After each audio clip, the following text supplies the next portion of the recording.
Will this card smash the competition, or will it only be a puny weakling? Find out what's going on as I hereby invite everyone to join me on my adventures through Marvel Snap. Hey everybody, it's Annabelle. So we got a new card this week, again thanks to Marvel Rivals, and this time around we've got Bruce Banner.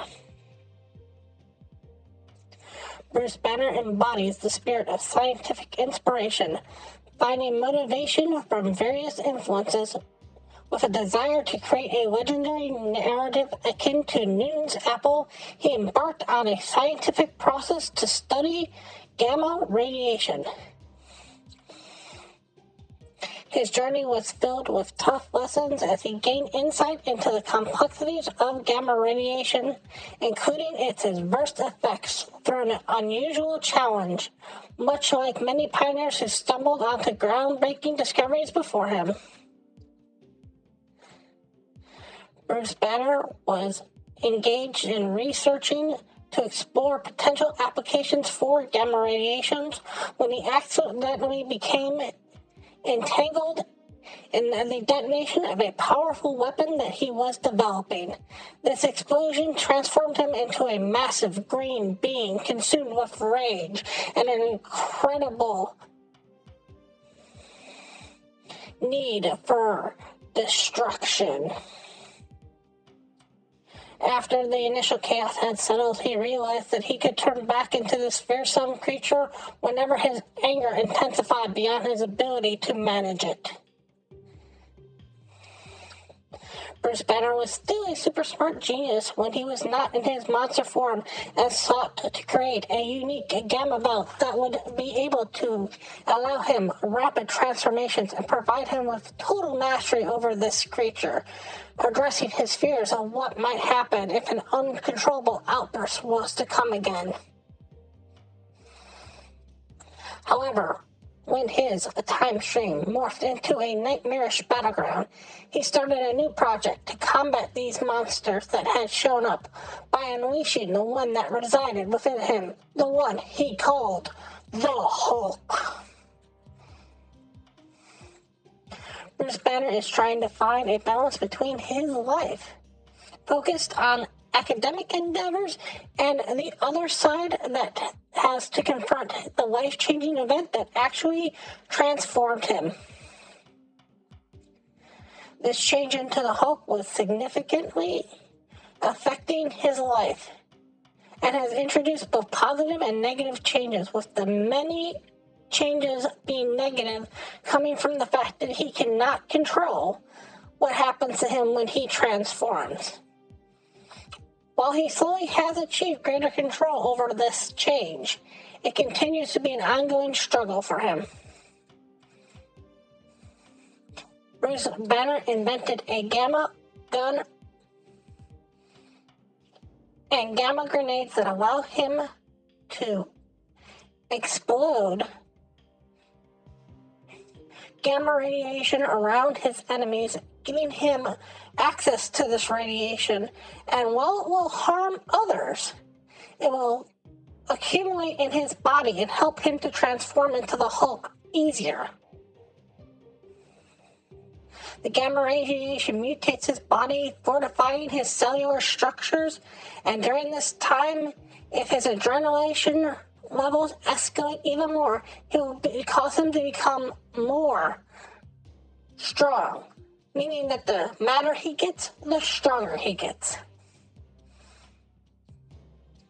Bruce Banner is a super smart genius who was accidentally forced to absorb an odd energy known as gamma rays that can transform him into a massive green being consumed by rage. And while he has slowly achieved greater control over the years, it continues to be an ongoing struggle for him. This is represented in Marvel Snap as at the end of each turn, if there's some odd energy left over, there's a chance that Bruce will turn into the massive green being, but he'll try not to. So in Marvel Snap, what this card does is a 2-1. Then at the end of each turn, if you have any unspent energy, there is a chance, a 1 in 4 chance, a 25% chance, that he will change into the original, not the High Evolutionary, but the original Hulk. So all in all, this card's been hard to evaluate because this card is at the same time a 6-star card and a 0-star card. Because it's so random and it's hard to really evaluate this card. Now, when you're looking at this card, myself personally, I'm going to get this card on turn 6 somehow. And I will just sit there and go, great, it's on turn 6. I'll play it down off curve, and it'll stay at 2-1. And as a 2-1, it's not doing much. You pretty much have the same power spec as Pixie does. It's purposely designed to be a horrible stat line for its cost. The whole thing is that you want to change it into the Hulk. And in case you care, this is what the Hulk looked like, and for some reason you've never seen Hulk before. Hulk is just a 6/12. That's a completely neutral card, no power card. It's not the High Evolutionary Hulk. It's just the regular 6/12 Hulk. Now, there are other cards in the game that can actually get bigger than the Hulk if you play them on 2 and play them carefully and play them correctly. If you have Thena and you play her correctly, on turn 3, if you play 2 cards, you get +3 power. On turn 4, if you play correctly, you're up to 6. On turn 5, if you play correctly, you're up to 9. And on turn 6, if you play correctly, you're up to 12. Which means that Athena will get to the same power level as the Hulk will. And all you have to do is keep playing 2 cards per turn, and no more than 2, no less than 2. Now, is that hard to do? Is that easy to do? Who knows? Now, what makes this card very interesting is just the random effect. And if anybody's like, this is the first random card in Marvel Snap, no, it's not. Nika Memorial was the first random card in Marvel Snap. But the reason that sometimes you don't see Nika Memorial played is because of the randomness that happens on this. Now, it is a transform card, so it works exactly like Bucky Barnes. So once it turns into the Hulk, nothing can stop it from being the Hulk. All the cards that you normally think about raising, lowering, doing anything else, it's still going to be the Hulk. Now, the only card that can really stop the Bruce Banner is the Red Guardian. Now, why you'd want to waste Red Guardian on a Bruce Banner, I'm not sure. Where I think one of the bigger problems that you're going to fall into it is going to be the Shang-Chi.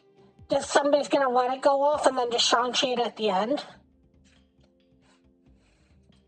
Now, there's a lot of roaming around that says that you should play this in a high Evo deck. And well, it's good to play this in a high Evo deck because you're basically planning on skipping energy anyways. Note the fact that the high Evo won't change this Hulk around. Now, they may do something in the future where they change High Evolutionary where it actually would adjust your Hulks. I think that'd be a nice thing for High Evolutionary to do. So that it can work in more decks and you can actually play with stuff like Bruce Banner in that fact.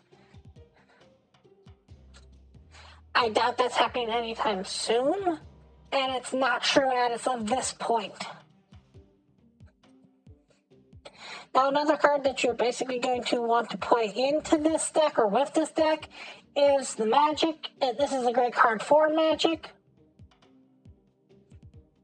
Because basically on turn 7, you're going to have the extra energy no matter what. You can play this with She-Hulk, you can play this with High Evolutionary. And it's still not going to hurt you, because even with the High Evolutionary,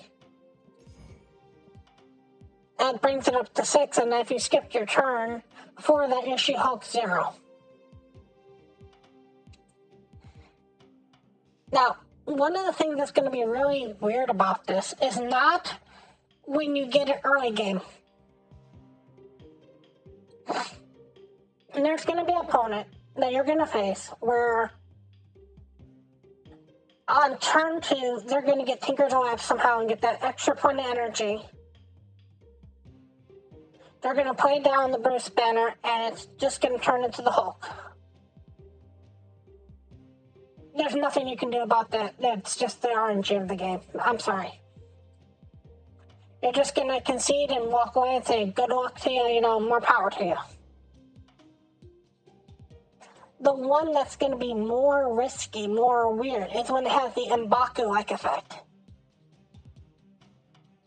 Where on turn 6, in a desperation play, you play down the Bruce Banner and you play down the Gladiator alongside of it. Now, if you play down both of those cards and your Bruce Banner flips, because that's just enough energy to be at 5, not 6, so you have 1 extra point of energy. That means that you get to throw 20 down on a turn. Having 20 just show up on the last turn that your opponent could do nothing about is going to be table tossing at times. Now, if you're worried about the Bruce Banner and you want to really punish the Bruce Banner and you happen to have Red Hulk, this is one of the few times that Red Hulk's going to come out and be really useful. Because every time your opponent skips turns, it's going to make your Red Hulk go up and up. Now, one of the things that I want to talk about is the percentage chance on it. That's part of the reason I don't like this card, because of the RNG on it. And one of the things that I almost wish they did with this card is start it at 25, and then if you miss, go up to 50. And then if you miss again, just go up to 100. Because that's 3 turns of wasting energy to get a Hulk. And not a High Evolution Hulk, just a regular Hulk. And unfortunately, at this particular point in the game, I'm not 100% sure if throwing a real Hulk in your deck that would cost 2 would be worth playing. And then that's me saying that it's just, okay, here's a 212, and you're sitting there going, awesome, that's a great card. But it's doing nothing else. And there's so many cards that now do stuff on turn 3, turn 4, turn 5, that can get higher than 12. Again, until I think it needs to be a High Evolutionary Hulk, or somewhere where you have a more reasonable chance of getting the actual Hulk if you wait enough turns or waste enough energy. I'm just not sure if it has the ability to go all the way. But I can't say that it does or it doesn't, because my RNG is horrible, and I'll play this on 2 and won't get Hulk the entire game. Your RNG might be ridiculously good, and you play this on 2 and get it right on 3. And that's part of the problem too. What if you're not playing this in a High Evolutionary deck where you're trying to waste the energy, and you play this on 2 just because to try to get out faster? You're playing an odd turn 3, and if somehow it doesn't transform on turn 3, you have to play an odd turn 4. And then if it somehow doesn't transform on turn 4, you've got to play an odd turn 5. And if somehow it still doesn't transform on turn 5, you got to play an odd turn 6. It's almost like once it becomes the Hulk, you can basically give up your plan and just go for it. But until you can become the Hulk, you're just playing an odd turn every time. And if you give up 5 energy throughout the game and you're not playing high evolutionary, you have a chance of getting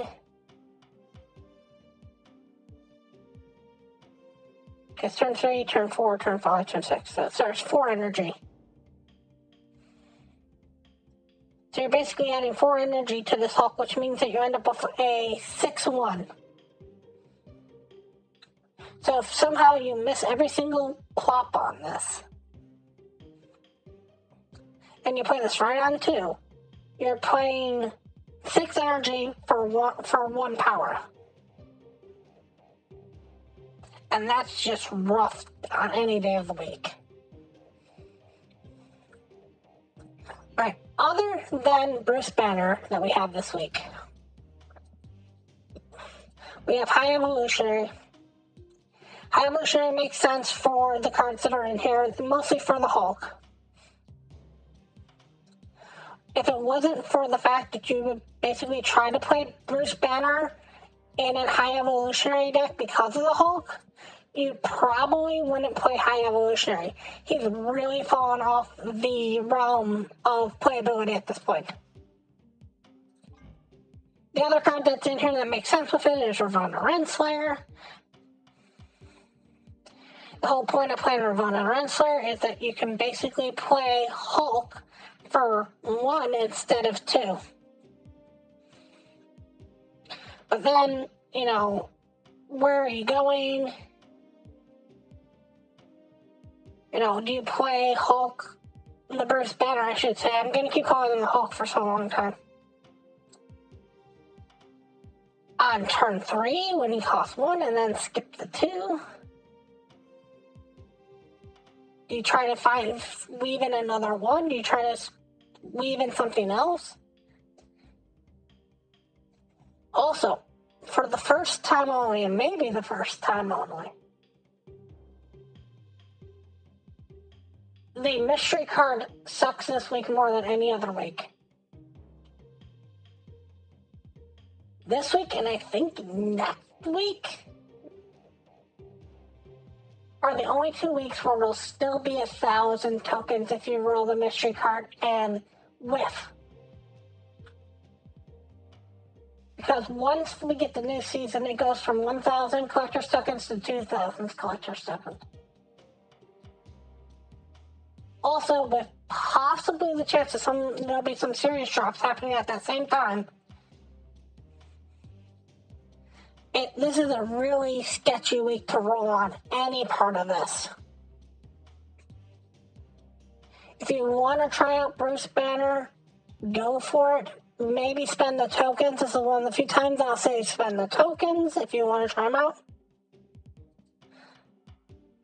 I would not recommend trying him out. I just don't think he's that great, even when he does work. And you can make a better deck off of a lot of other cards. We're still going to roll because that's how I make content, so let's find out what's inside our box. Box says The Living Tribunal. See, horrible for this week because I only get 1,000, no, not 2,000 off this. So, be cautious about if you roll it all this week. I'm trying to figure out something to do with the Friday. I might just do the regular Hulk and see what works on that. Anyways, I want to thank you all so much for watching, and as always, remember, play for fun.